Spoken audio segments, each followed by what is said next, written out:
important aspect of how lean really fits into the other agile methods. So we'll have a quick look at it.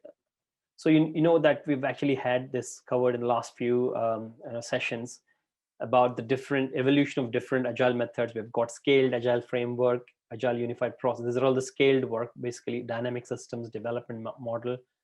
These are all the scaled or large scale for bigger teams, whereas the ones inside are basically for the small teams, and fits in with a smaller context.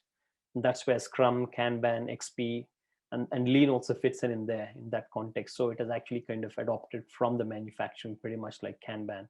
So it fits pretty much with every other kind of a development approach. It doesn't, it is not a standalone kind of a thing there.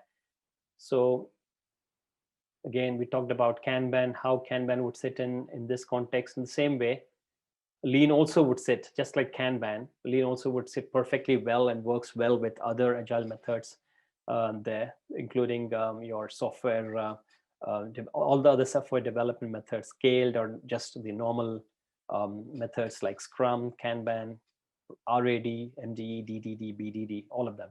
So it is actually very, I mean, by that itself, it's a lean, so it can actually kind of fit in everywhere.